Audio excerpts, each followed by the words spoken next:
tax savings. Oh, thank you. So fast forward, we started Prime Corporate in 2012.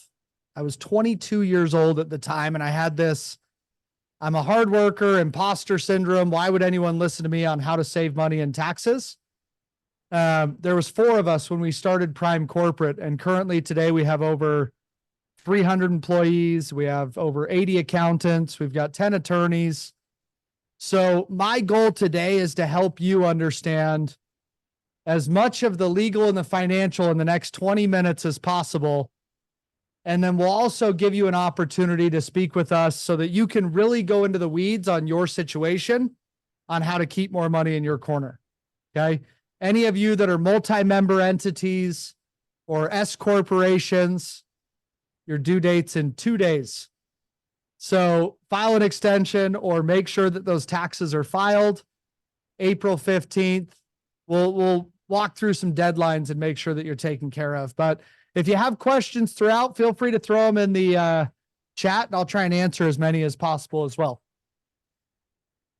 Some pest sprayers do 400 homes a quarter. Yeah, it's great. It's and then the other one was home services. I did a lot of phone and internet, and I can talk more about that as well.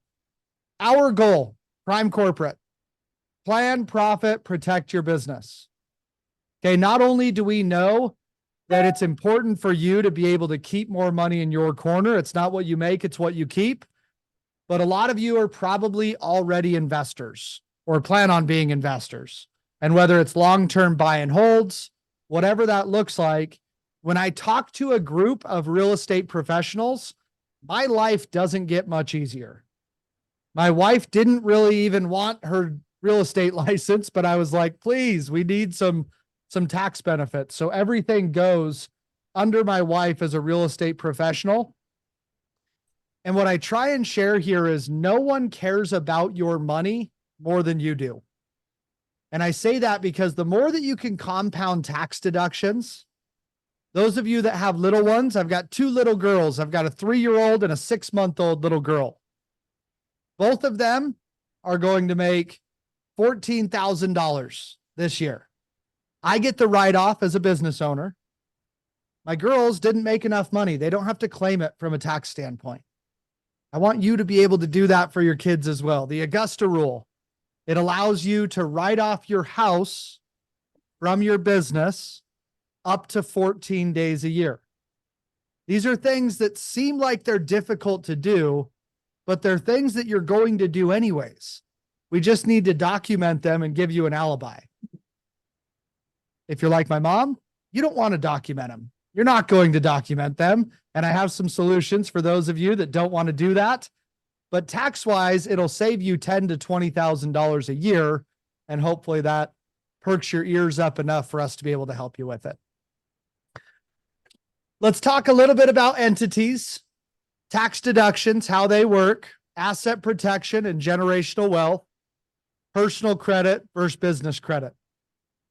I joked with my mom, this is a very biased opinion on my side, but I was like, how nice would it be if every house that you sold, you always are putting together these baskets or carving things on these wood things, and those are great. They're amazing.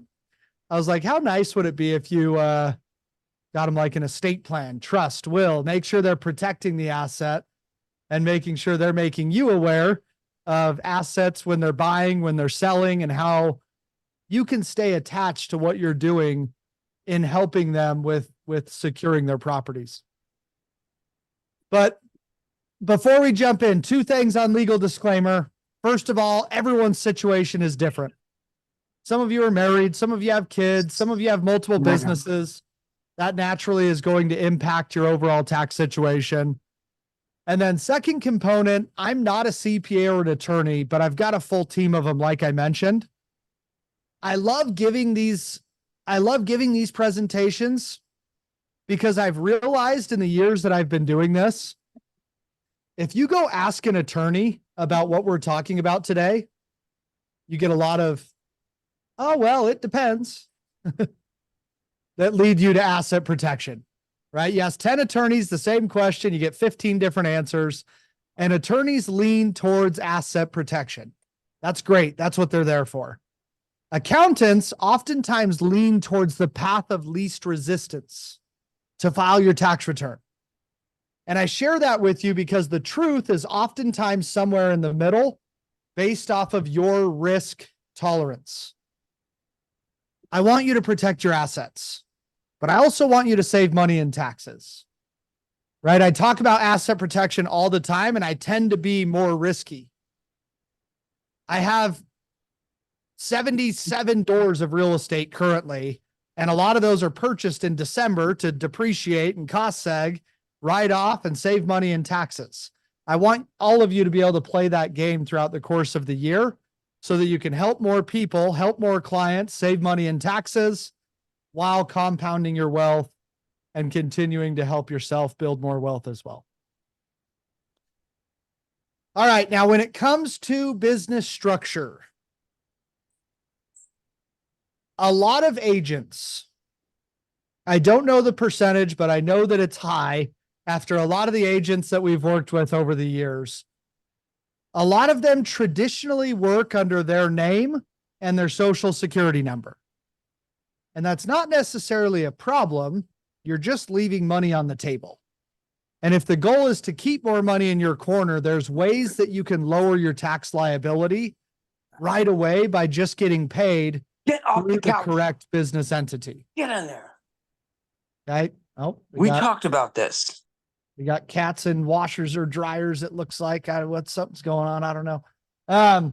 So a lot of times if you're first getting started, we'll recommend starting as an LLC, right? When you bring other people into the community, when you bring people into the team, an LLC is great because it's simple, it's easy, and it gives you the flexibility to be able to change the tax selection. So for any of you note takers, please write this down. Whenever you set up a business entity, here are the 3 things that I feel are most important to take into consideration.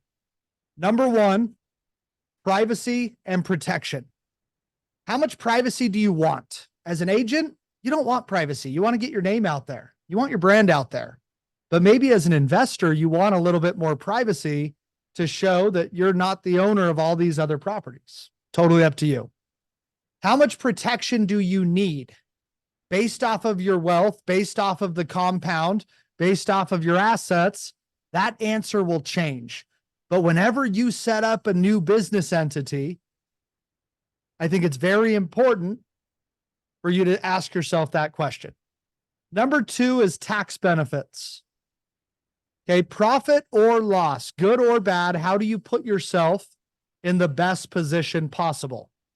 Okay, once you close that first deal and all of them after that, it is oftentimes beneficial to change your LLC so that it is taxed as an S Corp. Okay, those of you that closed deals last year, made over $30,000, $40,000, $50,000, you've got 2 days to get the approval from the IRS. Call your accountants, see if an S Corp election will benefit you. If you do that today and you can get that approval for all of 2023, if you made $100,000 last year, that could save you a quick $7,000 just by asking the right questions and knowing more about your situation. Okay. So I would say, and then number 3, by the way, is credibility.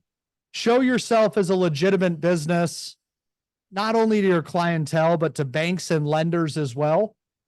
One of the areas that we focus on is business credit and corporate funding. To give everyone the visual, you have your legal name. Actually, I'm going to come back to that on business credit, but really cool opportunity to build additional credit lines as opposed to always having to use personal funds, personal credit. When we talked to Brett about this, he's like, I wish I separated these things out earlier, because a lot of times that's how it goes. You get down the road 1 year, 2 years, 5 years, and you've just intermingled so much that it's like, oh, I hope I don't overpay in taxes. And I'm telling you right now, if you've been in this business for 10, 20, 30, 40 years, or if you're brand new, there's still opportunities that you can give yourself protection. You can maximize tax benefits. You can show yourself as a business. It's just a whole lot easier to do it right from the very beginning. When it comes to tax deductions, as I mentioned earlier, real estate professionals, it doesn't get much better from a tax standpoint.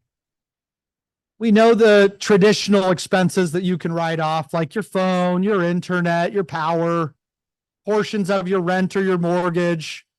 Matthew, I see you in the home office. You're writing off the square footage, right? You can still write off the landscaping, the pest control, everything exterior as well. Because if Jackie comes over to your house, you need it all to look really nice. So it's still presentable. It's still deductible. Ordinary, necessary, helpful, appropriate. What is helping you to generate income? And if you can tie a dollar spent back to your business to help you generate income, track it and have a professional tell you no. Okay, there's over 250 different deductible expenses for real estate professionals. And a lot of these are lifestyle type deductions. Your image is part of your business.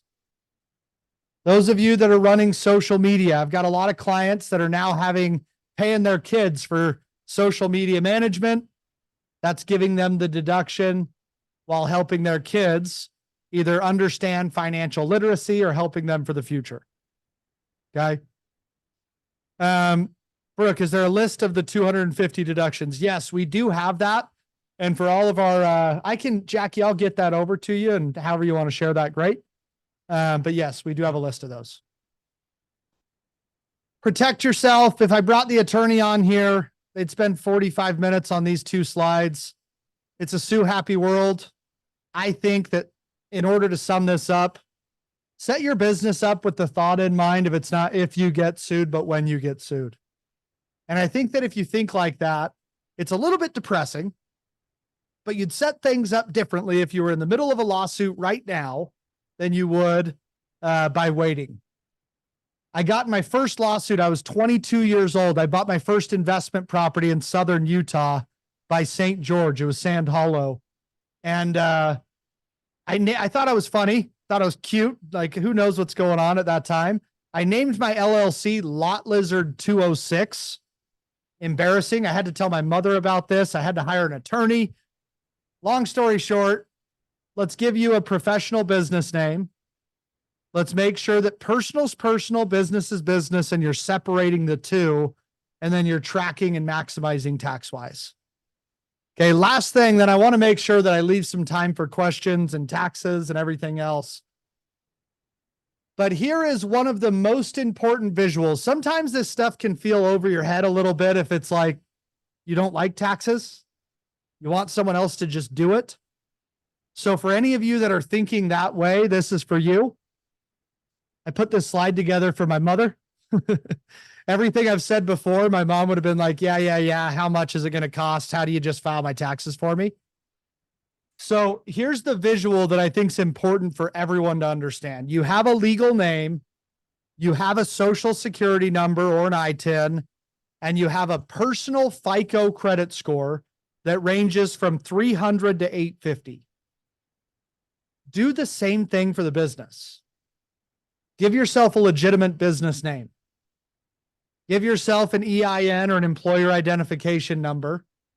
I highly recommend a separate business bank account if you haven't already. And then have and build what's called a PAYDEX score. This is not a requirement, by the way. It's more of a benefit. But a PAYDEX score is a credit profile for your business. It ranges from 1 to 100. 80 to 85 would be like you having a 750 to an 800 credit score. Okay. Never met an entrepreneur that tells me, Tommy, I wish I had less money. Not interested. And I share that with you because the more funding options that you can create for yourself, the better. Right? So on business credit, if you can build up this PAYDEX profile, where do we find PAYDEX? Dun & Bradstreet, getting a DUNS number is one of the first steps. Dun & Bradstreet has really monopolized business credit. Experian and Equifax have started to get involved, which is great for all of us. More competition means that it's easier to build business credit and will open up more credit lines, which is amazing. But an example with these things is if you can use business credit and invest back into yourself and into your business with your marketing, with your spend, with your social media, with your signs, with whatever it is that you need. Use business credit, let the business pay for itself, and then pay yourself from there. You're separating your financial liability. You're keeping yourself very organized from a tax standpoint, but you're also opening the doors for additional funding opportunities. Okay. All my vehicles are bought under business credit with lower rates. They're all tax deductible. Okay. A couple months ago. So that's when we buy real estate, we depreciate it and run a cost segregation study to accelerate the depreciation through my wife because she's a real estate professional and I'm not. I don't qualify for it. So a lot of times we're able to save the money because of the entities and these things in place. When interest rates were really high in the middle of last year, I bought 7.5 acres and 2 mobile homes at 4% on a business line of credit instead of 8% on what would have been an investment loan at the time. Now, it takes time to build business credit, but I can tell you that all of you can do it. And if you start it now, if it benefits you in a year, 5 years, 10 years, great. But when you don't need money, everyone and their mother's throwing credit card applications at your door. When you need money, it seems to be a little bit more difficult to come across. So I tell people the sooner that you can build and develop your personal credit and your business credit, all you're doing is giving yourself more funding opportunities. Okay. This one's a little bit complex. I'll probably just cruise through it, but everyone should have an estate plan. If you don't have one right now, put it on your to-do list for maybe before the end of the year, right? Trust, will, living will, power of attorney. We work with a lot of real estate investors that only go after probate. Avoiding probate and having a trust is one of the most important things that you can do, especially if you have wealth, you have assets, and you own real estate. My uncle unexpectedly passed away about 2 months ago, and my cousin called me and he's like, if you didn't set Uncle Pete up with a trust, California would have stepped in and taken $200,000. That now gets to go to my cousins. So the money's great, but like the emotional damage that happens to families, my mom and my uncle were best friends. They didn't talk for 10 years when my grandpa passed away. Get the estate plan, have the uncomfortable conversation, ask your parents, ask your grandparents, ask your loved ones, do you have a trust? One of the most uncomfortable things that you can do is get into that conversation, but some people say it beats politics at Thanksgiving. So hopefully it gives you something to discuss.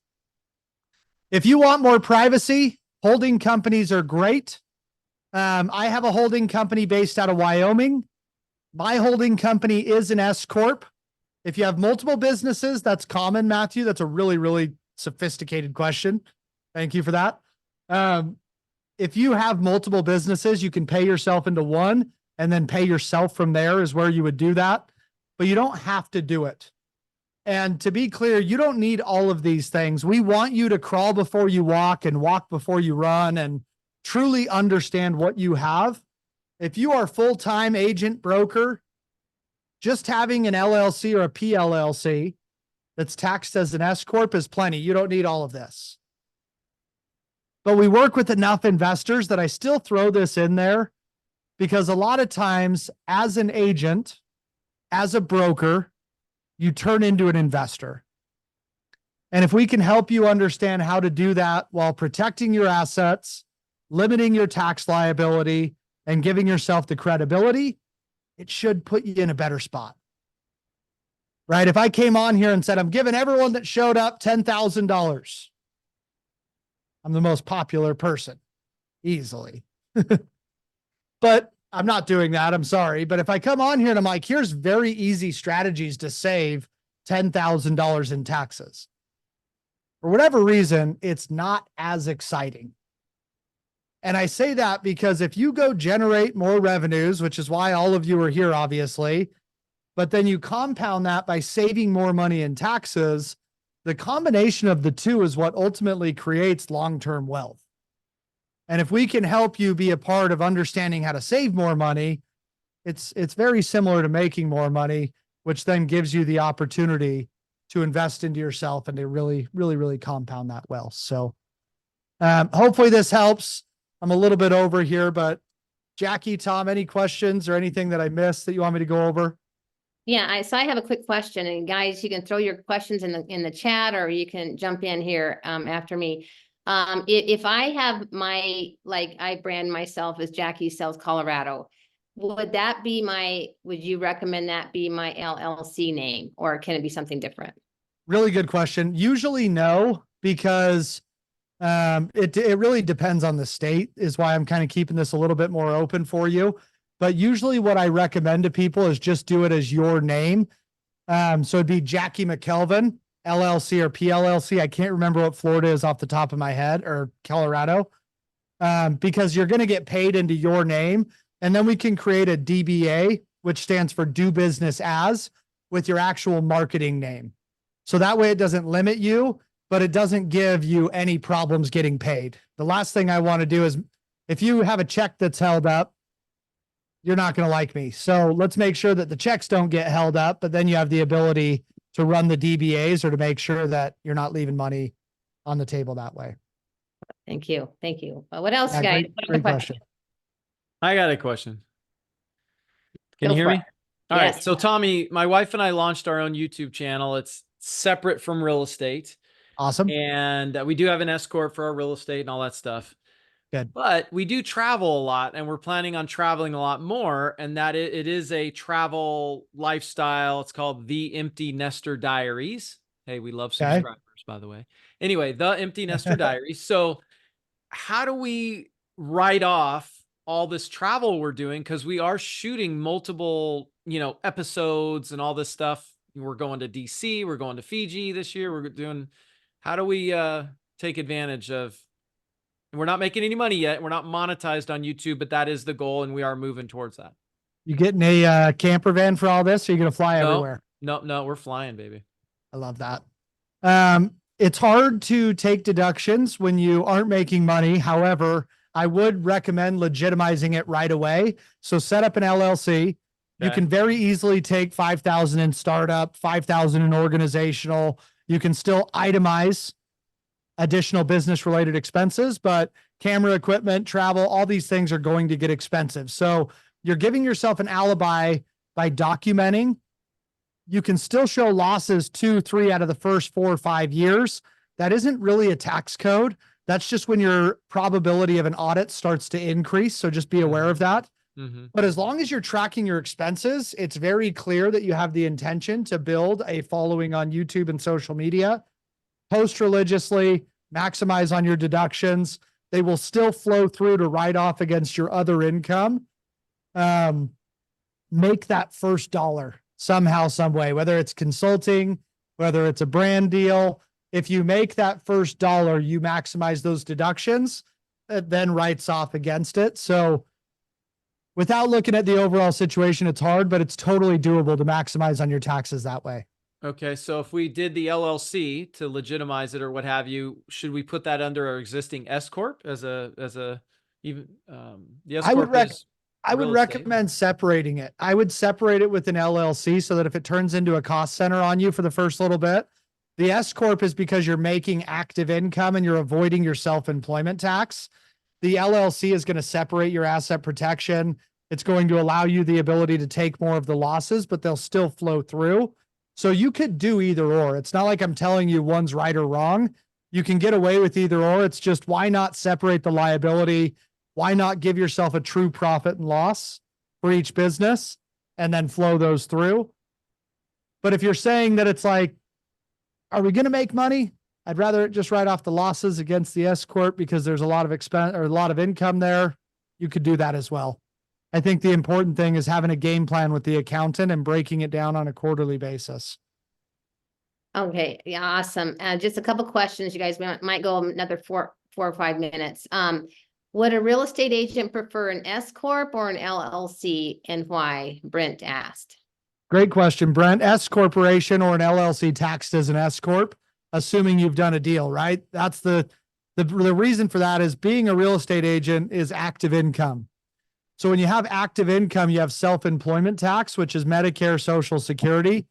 And having that S Corp election allows you to pay yourself a salary or a distribution and avoid half the self-employment tax. So you'll save more money by properly running an S Corp or an S Corp election than you would by just a standalone LLC. But we do LLCs taxed as S Corps all the time. And the reason for that is you can change the tax election once a year. So it gives you a little bit more flexibility. That answer your question? Good. And then Don asked about Matt's question. What if he got a sponsor to demonstrate income for Matt's YouTube? Don. Yes. Don's got. You're hired, Don. We need you in Salt Lake by Monday. Yeah, I love it. I love it. And Penny asked, my CPA suggested we stay away from taking the home office mortgage type deductions because they are frequently flagged for getting audited. Besides fire this CPA, what are your thoughts and reactions? Do you have a home office? If you don't have one, I would agree with that. If you have a home office and you're not deducting it, you're wasting a room in your house. I have a problem with that. So if it's legitimate, if you're utilizing it as an expense, it isn't that it's highly audited. It's that people lie, especially mileage is actually higher. People lie about the mileage more than they do the home office. And that's heavily audited. 9 out of 10 people that get audited lose because they don't have an alibi. They don't track their expenses. If it's legitimate, write it off. Yeah, I love it. And then Kelly has a question, and we have a few. Stephanie and Amir have questions. In a home office, do you have to have a separate entrance? No, but it should be strictly for the home office. It does help if it has a separate entrance. You can take some more depreciation, but it doesn't have to. No, my home office doesn't, and I've written it off forever. So that answer is no there. I can tell you that firsthand. Okay, Stephanie, your question. Yeah, do you set up the holding company and all of the LLCs as part of your services, or are you just making that as a recommendation? Yeah, thank you for this. So Prime Corporate Services, I get carried away where it's like, here's how to save money in taxes. Please stop paying.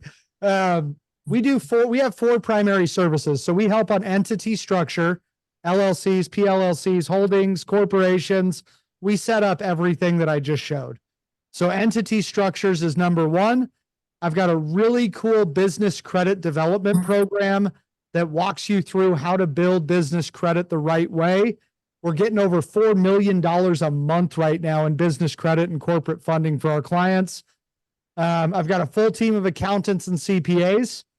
So we do bookkeeping, quarterly filings, annually, personal business filings. And then we also do estate planning, trust, wills, living wills, power of attorneys. I've got some other companies that do other small business type services, but the 4 primaries are really trying to help you have one umbrella, legal and financial. I can call Prime Corporate and I can get assistance, usually around tax related topics. Mm-hmm. So those are the 4 things that we do. I put a link in the chat. If anyone wants a free one-on-one consultation, you can click on that link and it'll schedule you to speak with one of our advisors as well. Awesome. Perfect. And so with that structure, do you recommend each property having an individual LLC, or do you recommend grouping them? $1 million question. You ask 10 attorneys, you will get 20 different answers. And I've narrowed it down to 3 things for you. I've asked 100 attorneys and watched countless YouTubes and everything else. Number 1, how much equity do you have? I care more about 500,000 of equity than 5,000 in equity. Number 2, how many properties do you have, and make sure that you're properly insured. Number 3, what is your risk tolerance? My risk tolerance is much higher. I've got properties with 20, 30 doors in one LLC. I probably shouldn't.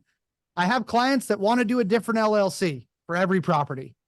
It depends on your risk tolerance. It depends on your state. It depends on a lot of variables. If you're in California, you're $800 per entity a year. A lot of times they'll bunch a couple together. So there are a lot of variables, and I can tell you there's not one right answer there. Awesome. Okay, great. Thank you. Good question. Yeah, of course. Amir, one last question, and then we'll probably have to close it up. Yeah, great presentation, by the way. I learned a lot of a lot of. So you didn't mention about you keep mentioning S corporation, but not C. So I have, for example, since 2005, I start setting up C corporations. Right now, I have 4 C corporations. Easier to move money around because it's S corporations pass through entity. So IRS knows who owns the S corporation. C corporation is different, different animal. And then in addition to this, setting up a 401k defined benefit plan, which is a huge tax deductions on the corporation. But what's your opinion, C versus S? Not opposed. I like C corporations from an asset protection standpoint. I like them from a lower corporate tax rate. What I dislike is it's very rare that people properly flow the money through there with salaries and distributions and set salaries. If you're doing that and have been doing that for years, good work. That is very uncommon for people to follow rules, and then they end up getting double taxed. They've got a 21 corporate rate, and then they end up paying a personal rate. So I want you to be doing what you are comfortable with. The pass-through function isn't the biggest deal because you can still lower the tax liability, but C Corps have great asset protection. And if you move your money the right way, having that 21% corporate rate, there's benefit to that as well. I'm assuming that you also, I'm just going to say this for everyone, Amir probably makes really good money. So the salary, most of the money's staying in the C corporation. And if that's the case, I'm about it. I think that it's great. Yeah, I can. Yeah, so pretty much. Yeah, income is pretty high. So and then, but yeah, I keep paying 0 taxes last 5 years. So because I'm moving money to a defined benefit plan and 401k, qualified 401k, not self-directed either. Great work. Yeah, I love that. It's rare that we run into situations where people are willing to stay disciplined and do that and pay themselves a set amount. But when you have enough revenue to be able to offset that, it's an amazing strategy. You probably haven't even set up out of Nevada, which is a whole nother conversation, or a state that gives you a lower rate. But I like it. I think it's great. I have multiple LLCs, so some of them are in Nevada. So I don't like California $800 a year franchise tax board, but yeah, it's just a matter of money and playing game around the taxes. So Cool. All right. And so, Tommy, you're going to send me the 250 tax deductible list. And then, Tom, will we just post that on Atomic Team Meeting Habits on the Facebook page, or how do we get that out to everybody? We will just copy Megan. Yeah, send it to me. I'll put my email in here and I will make sure to post it for everyone in the group. Awesome. Okay. one quick question, Jackie. Sorry, yes. so Matthew asked about Paydex in chat. How can we get Paydex score? Yeah, first, I would recommend everyone schedules a call. And if you want business credit, entity tax, you have that call's for you. So I would just say to you, like, let us know what you want to do. But to make a very long answer as short as possible, knowing that we're at the top of the time here, Dun & Bradstreet, or D&B, getting a DUNS number is one of the first steps to properly building business credit. We've got a really cool course that's built out that walks you through how to build business credit and those Paydex profiles. Awesome. Well, you guys, we're just coming off of an incredible mastermind, and I know we want to share all that insight with you from last week, and maybe we can do that next time. And Tommy, thank you so much for your time. It's been so wonderful to, lift our eyelids on the potential to keep more of our money. And I appreciate the conversation so much. Thank you everyone for joining us. It's been awesome to learn more and grow with you. And we're excited. So we'll see you next time, and we'll get that list emailed out to you. Thanks, Megan. Thanks so much, Tommy. Of course. Thank you. Thanks for having me. This was fun. I appreciate you. Have a good one. Have an awesome. Thank you so much, Jackie. Thanks, Tommy. Okay, we'll see y'all next Wednesday, same place, same time, because collaboration is the key to success. So let's continue to collaborate, work together, and have some fun. Thanks, y'all. Have a good day. See ya. Bye now.